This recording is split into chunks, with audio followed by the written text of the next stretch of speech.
2026 சிறப்பு பலன்கள் அந்த வரிசையில 12 ராசிகளுக்கான பலன்களை பார்த்துட்டு வர இந்த நேரத்துல இன்றைக்கு நம்ம பார்க்க போவது மகர ராசி. கிட்டத்தட்ட பல லட்சக்கணக்கான மகர ராசி என்பவர்களுக்கு வேலையை இழந்து, உடைமையை இழந்து, உறவை இழந்து, உரிமையை இழந்தாச்சு.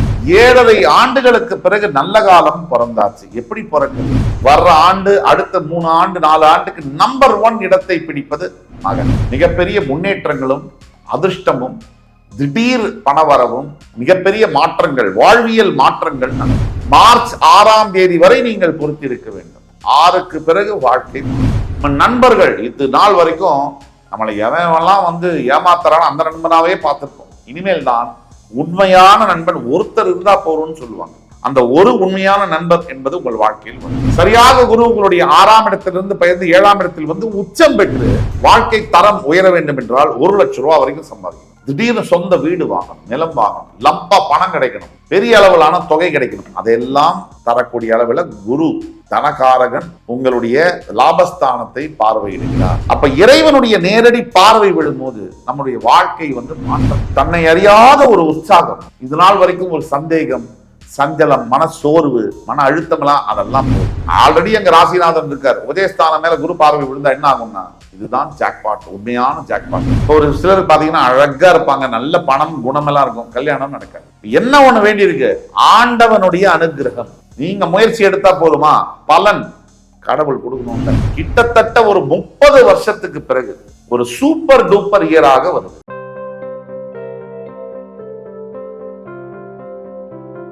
வணக்கம்.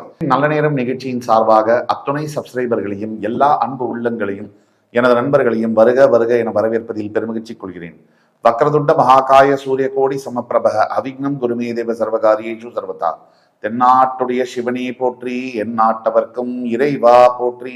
நண்பர்களே, இந்த புத்தம் புதிய காணொலியில் உங்கள் அத்துணை பேரையும் வரவேற்பதில் மிக்க மகிழ்ச்சி கொள்கிறேன்.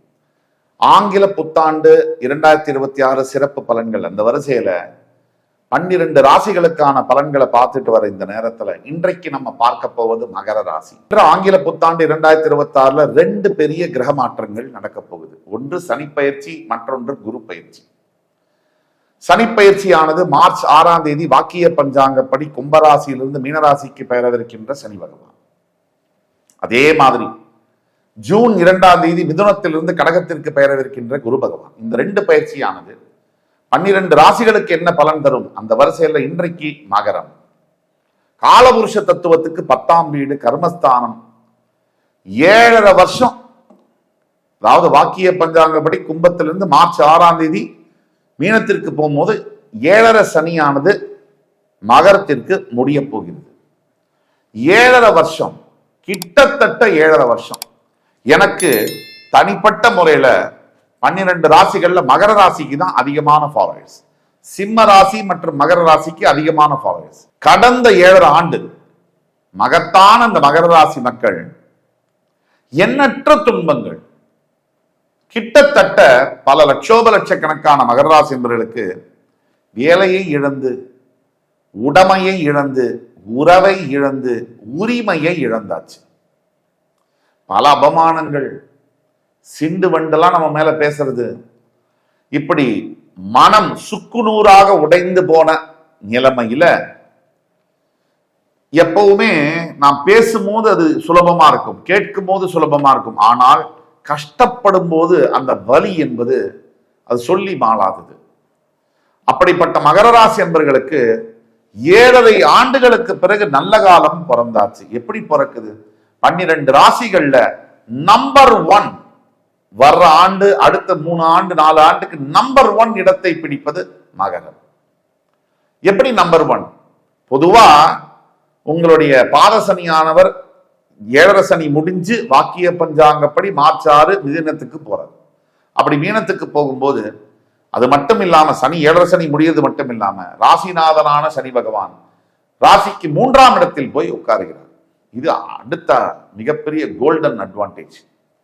இந்த 3ஆம் இடத்திற்கு வரக்கூடிய சனி பகவானால் முதல்ல என்ன நடக்கும்? சனி போறது ரிலீஃப் மட்டுமா அப்படின்னா இல்ல, அத கூட சூப்பர் ப்ராக்ரஸும் நடக்கும். மிகப்பெரிய முன்னேற்றங்களும் அதிர்ஷ்டமும் திடீர் பணவரவும் மிகப்பெரிய மாற்றங்கள், வாழ்வியல் மாற்றங்கள் நடக்கும். ஒரு உதாரணத்துக்கு சொல்ல போனா, இது நாள் வரை ஏதோ பாதசனியின் காரணமாக சனி கடைசி ஸ்டேஜஸ்ல இருந்தால் கூட அந்த தொட்டு தொட்டு தொட்டு தொட்டு கொட்டிக்கிட்டே தேல் கொட்டிக்கிட்டே இருக்க மாதிரி இருந்து வந்தது. முழுவதுமாக வாழ்க்கை மாறுகின்ற சூழ்நிலை. மார்ச் 6ஆம் தேதி வரை நீங்கள் பொறுத்திருக்க வேண்டும். 6க்கு பிறகு வாழ்க்கை மாறும். அதாவது உபதேசஸ்தானத்திற்கு போகக்கூடிய ராசிநாதன் இத்தனை வருஷமா எந்த முயற்சி எடுத்தாலும் சரி வரல. 10 மணி நேரம் வேலை செய்ய வேண்டிய இடத்துல 14 மணி நேரம் வேலை செய்யறேன். ஆனா என்ன சரியாக வேலை செய்ய மாட்டேங்கிறேங்கிறாங்க. இனிமேல் எப்படி இருக்கும்னா, நீங்க 5 மணி நேரம் வேலை செய்யணும், நல்லா இருக்குப்பா, ஃபர்ஸ்ட் கிளாஸா ஒர்க் பண்ற, இதுதான் மாற்றம். நீங்க எடுக்கக்கூடிய எல்லா புதிய முயற்சிகள், ஏன்னா அது முயற்சிகளை குறிக்கக்கூடிய உபதேசஸ்தானம்ங்கிறதுனால நீங்க எடுக்கக்கூடிய எல்லா புதிய முயற்சிகள் புதுசா நீங்க ஏதாவது ட்ரை பண்ணணும்னு நினைக்கிறீங்க. வேலை மாற்றங்களா, இந்த வேலையை மாத்திக்கலாம், வேற புதுசு வேலைக்கு போகலாம். அதே மாதிரி இருக்கிற இடத்துல இருந்து டிரான்ஸ்பர் வாங்கிட்டு வேற ஊருக்கு போகலாம், இந்தியாக்குள்ளேயோ இல்லை இந்தியா வெளியிலேயோ. இதெல்லாம் பாசிபிள். இளைய சகோதர சகோதரிகளினால் பெரிய அளவுல பெனிஃபிட். 3ங்கிறது இளைய சகோதர ஸ்தானம், அந்த குடிக்கிறதுனால. நம்ம நண்பர்கள் இது நாள் வரைக்கும் நம்மளை எவெல்லாம் ஏமாத்துறான்னு அந்த நண்பனாவே பார்த்திருப்போம். இனிமேல் தான் உண்மையான நண்பன் ஒருத்தர் இருந்தா போறோம்னு சொல்லுவாங்க.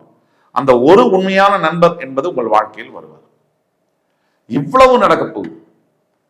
இதே மாதிரி கூட்டு தொழில்கள், பார்ட்னர்ஷிப் ஃபர்ம்ஸ் எல்லாம் மிகப்பெரிய அளவுல பெனிஃபிட்ஸ் ஆக போகுது. நீங்க மகர ராசி, நீங்க பார்ட்னர்ஷிப்பா ஃபர்ம்ல ஒரு பார்ட்னரா இருக்கீங்க அப்படின்னா உங்களுடைய பிசினஸ் பல மடங்கு விஸ்தரிக்கும். அதே மாதிரி இந்த இது சனி பயிற்சி எப்படி இருக்குன்னா, குரு பயிற்சியை பத்தி பார்ப்போம். சரியாக குரு உங்களுடைய 6ஆம் இடத்திலிருந்து பெயர்ந்து 7ஆம் இடத்தில் உச்சம் பெற்று உங்களுடைய 11ஆம் வீடு, ராசி, 3ஆம் வீடு இந்த இடங்களை பார்க்க போகிறார்.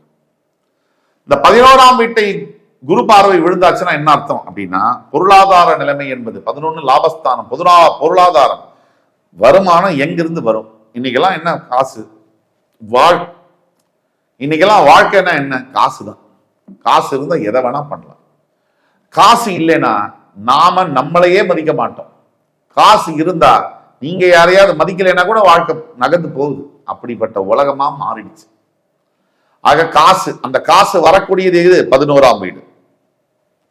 அந்த வீடு மேல குரு பார்வை விழுந்தால் பூர்வீக சொத்து கிடைக்கிறதும், காசு, பொருளாதார நிலைமை. அதாவது ஒரு சாதாரண வேலை, ஒரு 30,000 ரூபாய் வேலை பார்த்து நான் பழச்சிட்டு இருக்கேன், என்னுடைய வாழ்க்கை தரம் என்பது உயருமா? 35,000 என்பது வாழ்க்கை தரம் உயராது. சம்பளம் 5,000 ரூபாய் ஏறினாலாம். வாழ்க்கை தரம் உயர வேண்டும் என்றால் 1 லட்சம் ரூபாய் வரைக்கும் சம்பாதிக்கணும். திடீர்னு சொந்த வீடு வாங்கணும், நிலம் வாங்கணும், லம்பா பணம் கிடைக்கணும், பெரிய அளவிலான தொகை கிடைக்கணும். அதையெல்லாம் தரக்கூடிய அளவில் குரு தனகாரகன் உங்களுடைய லாபஸ்தானத்தை பார்வையிடுகிறார். ராசியை மேது குரு பார்வை ஸ்ட்ரெயிட்டா விழுது ஜூன் 2க்கு மேல. முதல்ல மார்ச் 6 ஏழரை சனி முடியுது, அடுத்த 3 மாசத்திலே குரு பார்வை விழுது ராசி மேல. அப்படின்னு என்ன அர்த்தம்? இறைவன் பார்வை நம்ம மேல விழுதுன்னு என்ன அர்த்தம்? நம்மளுடைய புத்தி சரியா வேலை செய்யும், நம்மளுடைய எண்ணங்கள் சரியா இருக்கும், நம்மளுடைய பேச்சு சரியா இருக்கும், நம்முடைய செயல்கள் சரியா இருக்கும். இந்த 3ம் சரி இருந்ததுனால் வாழ்க்கை எப்படி இருக்கும்? சூப்பரா இருக்கும். அப்ப இறைவனுடைய நேரடி பார்வை விழும்போது நம்முடைய வாழ்க்கை மாற்றங்கள் அடையுது. ஒரு ஆன்மீக பலம், மனசுல தைரியம், தன்னை அறியாத ஒரு உற்சாகம் எல்லாம் பிறக்கும். அப்ப ஜூன் 2 வரைக்கும் காத்திருந்து இதுக்கு முன்னாடி பல நிகழ்ச்சிகள்ல மகர ராசிக்கு நல்லா இருக்குன்னு சொன்னீங்களே, உண்மைதான். தனிப்பட்ட பிறப்பு ஜாதகத்துல சில கோளாறுகள் இருந்தால் நான் சொல்வது வேலை செஞ்சிருக்காரு. கோச்சார ரீதியாக சில ஏற்ற இறக்கங்களோடு தான் கடந்த 4-5 ஆண்டுகள் இருந்தன. ஆனா இப்ப நம்ம சொல்லக்கூடியது, உங்க பிறப்பு ஜாதகத்துல மோசமா இருந்தா கூட கோச்சார ரீதியா எக்ஸ்ட்ரீம்லி ஸ்ட்ராங்கா இருக்கு, ரொம்ப ஸ்ட்ராங்கா இருக்கு. அதனால மகரம் என்பது 12 ராசிகள் ஆங்கில புத்தாண்டுல முதலிடம் பிடிக்கக்கூடிய ராசி. அப்ப குரு பார்வை, இறைவனுடைய பார்வை உங்க மேல விழணும். அதாவது நான் ஒண்ணு சொல்றேன் கேட்டுங்க, படிப்பு படிச்சிருக்கலாம், பணம் இருக்கலாம், பதவி, புகழ், பேர், எதை வேணா இருக்கலாம், இறைவனுடைய அனுகிரகம், ஆசீர்வாதம் இருக்கா இல்லையா, இவ்வளவுதான் பேச்சு. அந்த இறைவனுடைய பார்வை நம்ம மேல விழணும்னா என்ன அர்த்தம்? குரு பார்வை, தேவகுரு பிரகஸ்பதியினுடைய நேரடி பார்வை, சம சப்தம பார்வை. இறைவன் பார்வை நம்ம மேல விழுந்தா நம்ம யாரையாவது செய்ய போனோம், நம்ம பார்த்தாலே வழிவிட்டு நமக்கு என்ன செய்யணுமோ அதை அவங்களே செஞ்சு கொடுப்பாங்க. அதுதான் இறை பலம். முகத்திலேயே ஒரு தேஜஸ்ல மாற்றங்கள் இருக்கும், ஒரு தன்னை அறியாத ஒரு உற்சாகம், இது நாள் வரைக்கும் ஒரு சந்தேகம், சஞ்சலம், மன சோர்வு, மன அழுத்தமெல்லாம் அதெல்லாம் போய் தனியறியாத ஒரு மன உற்சாகம் எல்லாம் இருக்கும். அதே மாதிரி குரு பகவானுடைய 9ஆம் பார்வை என்பது உங்களுடைய உபஜயஸ்தானத்தின் மீது விழுவதனால், ஆல்ரெடி அங்க ராசிநாதன் இருக்கார், உபஜயஸ்தானம் மேல குரு பார்வை விழுந்தா என்ன ஆகும்னா, இதுதான் ஜாக்பாட், உண்மையான ஜாக்பாட்டுங்கிறது. இதாவது அடுத்த நிலைக்கு ஒரு மனுஷன் போகணும்னாலே, இருக்கிற இடத்துல இருந்தா ஒண்ணுமே நடக்காது. அடுத்த நிலைக்கு போகணும்னா என்ன பண்ணணும்? முதல்ல முயற்சியை எடுத்து வைக்கணும். முயற்சி எடுக்கிற எல்லாருக்கும் ஜெயிச்சிடுதா? எல்லாரும் தான் முயற்சி பண்றாங்க, உழைக்கிறாங்க, கடினமா உழைக்கிறாங்க. எல்லாருக்கும் வெற்றி கிடைக்குதா? இல்லை. ஏன் ஒரு சிலருக்கு மட்டும் வெற்றி கிடைக்குது, ஒரு சிலருக்கு வெற்றி கிடைக்கல? நேரம், காலம். என்னதான் நம்ம உழைப்பை போட்டாலும், என்னதான் சில விளையாட்டுலயே நீங்க பாத்தீங்கன்னா, ஒரு சில கிரிக்கெட் மேட்சஸ்ல அருமையா விளையாடி இருப்பாங்க ஒரு பேட்ஸ்மேன், ஆனா அவருடைய அணி வெற்றி பெற்றிருக்காரு. இப்போ ஒரு சிலர் பாத்தீங்கன்னா அழகா இருப்பாங்க, நல்ல பணம் குணமெல்லாம் இருக்கும், கல்யாணம் நடக்காது. என்ன ஒண்ணு வேண்டி இருக்கு? ஆண்டவனுடைய அனுகிரகம். நீங்க முயற்சி எடுத்தா போதுமா? பலன் கடவுள் கொடுக்கணும்ல. அதைத்தான் குரு பார்வை மூலியமாக, குருவுடைய 9ஆம் பார்வை உங்களுடைய 3ஆம் இடத்தில் சனி பகவான் ராசிநாதன் மீது விழும்போது நீங்க என்ன, அதாவது சும்மா நினைச்சாலே நடக்கும். அந்த மாதிரியான அந்த காலகட்டத்துக்குள்ள நீங்க உள்ள வரீங்க. ஒட்டு மொத்தத்துல மகர ராசி என்பவர்களுக்கு இந்த ஆங்கில புத்தாண்டு என்பது கிட்டத்தட்ட ஒரு 30 வருஷத்துக்கு பிறகு ஒரு சூப்பர் டூப்பர் இயராக வருது. மகர ராசி என்பவர்களுக்கான பரிகாரம் அப்படின்னு நம்ம சொல்றதுக்கு ஒண்ணும் இல்லை, ஒரே ஒரு பரிகாரம். கொஞ்சம் முயற்சி, கொஞ்சம் நல்ல நம்பிக்கை, தன்னம்பிக்கை, கொஞ்சம் பாசிட்டிவான தாட்டோட போனீங்கன்னா இது வரைக்கும் கடந்த காலத்துல நடந்ததெல்லாம் மாறி புதியதோர் உலகம் படைப்பீர்கள். மகத்தான மகர ராசினியர்களே, இந்த எபிசோடு உங்களுக்கு பிடிச்சிருக்கும்னு நம்புறேன். அடுத்து வரும் காணொலியில் மறுபடியும் உங்கள் எல்லோரையும் சந்திக்கும் வரை உங்களிடம் இருந்து விடைபெறுவது உங்கள் சுபாஷ் பாலகிருஷ்ணன். நன்றி, வணக்கம், வாழ்க வளமுடன்.